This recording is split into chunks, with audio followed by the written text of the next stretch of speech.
Hello everyone, apologies for the noise. I'm actually stood right next to the main road opposite Silksworth Row. Just come for a little walk down towards Farringdon Row just to show a couple of bits of history and how things are looking at the moment. As you can see across there is that brand new car park at Farringdon Row. It looks actually quite stunning actually. There's the ship Ayres across the street. That's the second formation of the pub, and I think that was 1885 that one was done. One of the last places, like last public houses, which had inquests in one of the lounges. This place I'm actually stood at the moment was the actual Gill Cemetery, or the front part of it. And it used to stretch down towards the Travelodge at Thornton Place. If you look in there, it's hard to believe this was once Bishop Wearmouth's main cemetery between 1839 and 1856, and there are thousands of former Bishop Wearmouth residents that are laid to rest well below the surface. It's actually been turned into public park at the front, and at the very back behind this, you can see like a basketball course. That area is going to be some sort of urban garden. There's the old shed, still not being taken away yet. I'm just going to move to somewhere quieter when we get round here.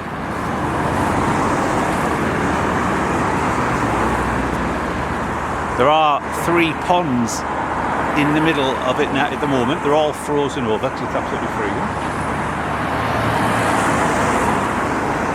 There's a better view of the ship Ayres.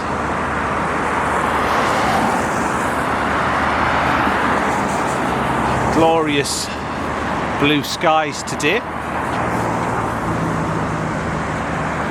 I did the video yesterday with a walk in Ayres Quay, Deptford. This is pretty much like the second part of it.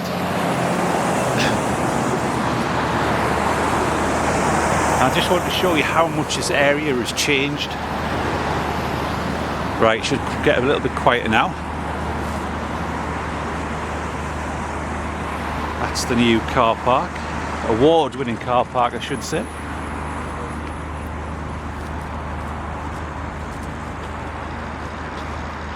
That building in the near distance on the other side of the site of the cemetery, that is the new eye infirmary. Lots of development going on.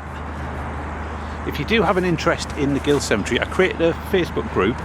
It is just simply called the Gill Cemetery on Facebook, where me and other people write stories about its history and the people who are buried here and events that it was involved with. So as an example, my favourite artist John Wilson Eubank, he is buried there. The mathematician Thomas Pigg, William Blackett of the retail fame, who had a department store in Sunderland and a few across the northeast.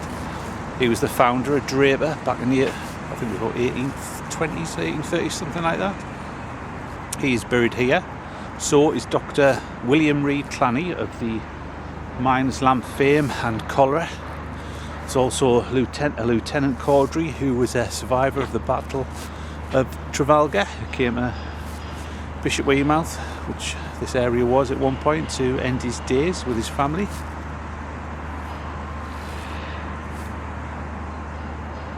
There's also thousands of just everyday Bishop Wearmouth residents, from booksellers, cabmen, slaters. Also the victims of the Bishop Wearmouth Iron Works explosion, one of the biggest explosions in the history of Sunderland. They're buried here.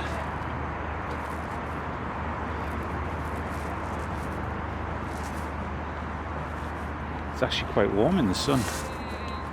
Oh, it's got a local there, very merry. What time is it now? It's just 1:30. Seems very merry. Apologies if he starts swearing. He's had a few. There's some of the lakes. You can see Sunderland Minster in the distance. Oh, he's singing now.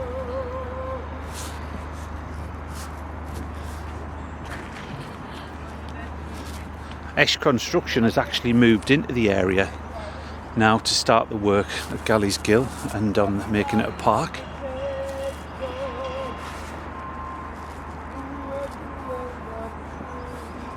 Happy chappy.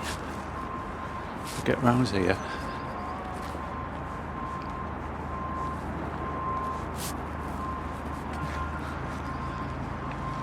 So there is the bottom half of Ayres Quay. It's Ayres Construction who are going to be completing the redevelopment of this area.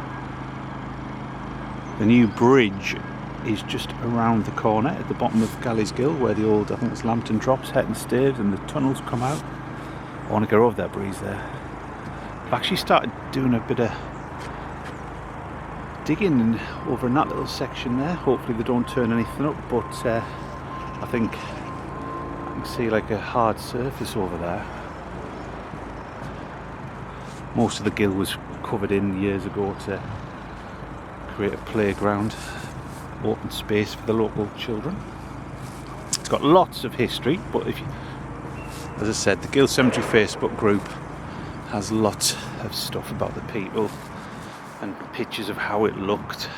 Sadly, the remaining headstones that were placed against the wall where the Iron Infirmary was going to be built, they were buried earlier this year. There was only a handful which were actually legible, but I was always hoping that they would be kept and used as part of the development of the site. Apparently there's a bit of wildlife in here, foxes. You can see a few rabbits and so on. I can't wait to get in there and have a look one day. There's the Gill Bridge, which last I heard it was either going to be knocked down and rebuilt or repaired, because it's a central part of this whole development here, connecting sort of Ayres Quay and Deptford across to the offices, new houses that are going to be built close by.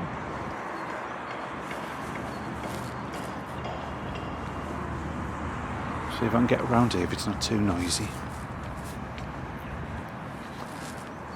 This little spot is where a famous, I think, Victorian era murder took place. A young girl was taken and thrown off these sort of cliffs here, Catherine Hindmarsh. Never checked, but I think she will be buried at the Gill. It was 1840s when she was tragically murdered. They never actually caught the perpetrator.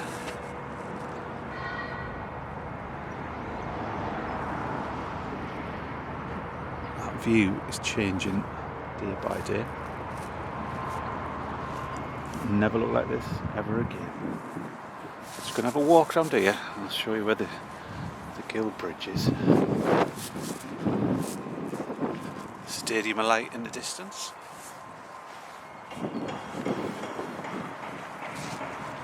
See if I can get round here.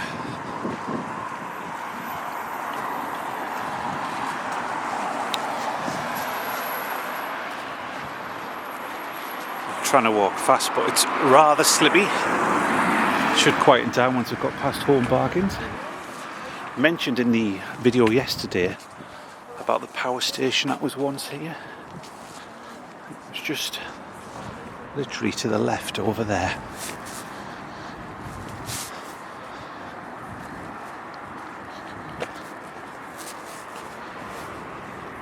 Hopefully I can show you where the other burial ground is, and also the King's Arms. Luckily it's all downhill.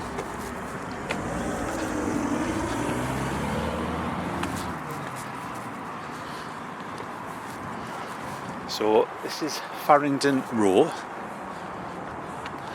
If you ever had ancestors who lived at Back Farringdon Row and Cross Farringdon Row, that was just sort of where the Home Bargains car park was back in the day.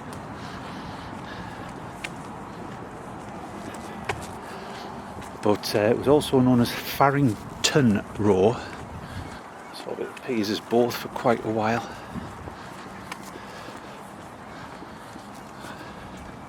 Back in the day, the community down Ayres Quay, Deptford, was sort of cut off from Bishop Wearmouth originally, and eventually it all sort of merged together. And just like when I mentioned yesterday, Ayres Quay and Deptford were full of thousands of people, so was this area up here.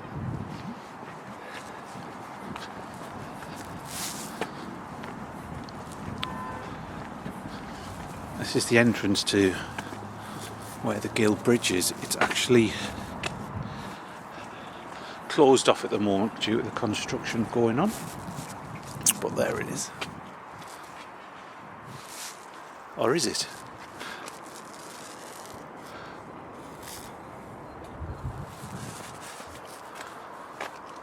You can see 3 bridges through there, the brand new one, then there's the railway bridge, and then the Wearmouth Bridge.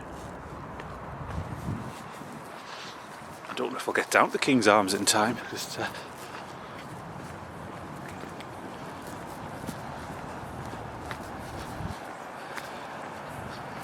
forget what a hike it is down here. I remember going drinking back in the ship Ayres many a time, and then the idea of walking down here for a pint or starting the other way back. It's a bit of a hike. Oh, we're nearly there, the final destination. I should do it.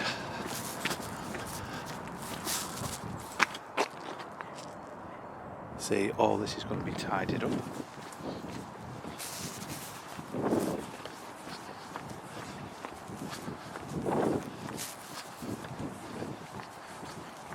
There's just a couple of things I want to show you down here. If anybody reads the stuff on Facebook, I do, should know that I like the old Sunderland street signs, and there's a brilliant, gorgeous one down here. Because where we're just going to pop to is the bottom of Beach Street.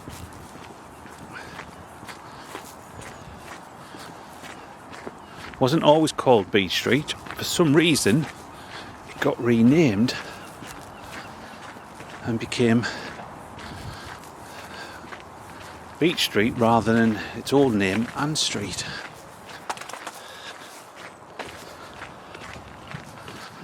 Shame I've got to walk all the way back up here. Just on my lunch break. Luckily I work close by so I can get out and about on my lunch. Roll on the summer. Now this electricity substation, this was actually the site of the old St. Stephen's Church in Ayres Quay. Look, there's the King's Arm.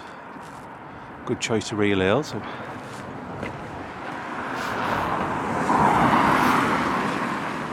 it's been here since I think at least 1850s, 60s.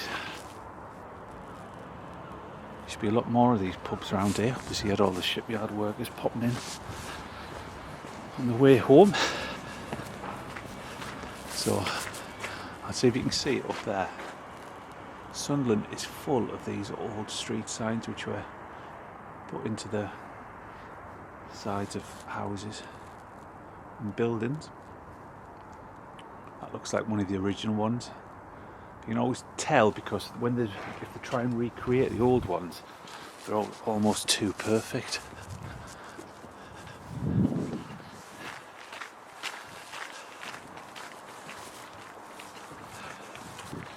Now the last part of my destination, if I can get there before I hit 18 minutes on this video, is I've done a couple of videos inside this particular spot. This is the Ayres Quay Jewish burial ground.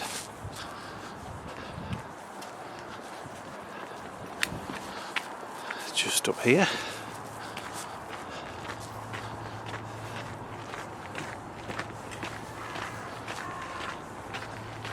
See all these cars I showed on the video yesterday.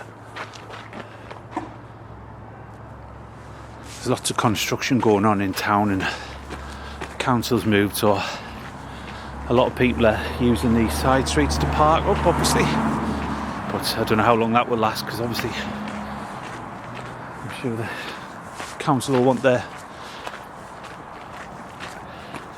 new car parks used in the town. So here we are. This is the Ayres Quay Jewish burial ground. There's just, if anybody knows, there's the old council tip. So sorry, I'm out of breath.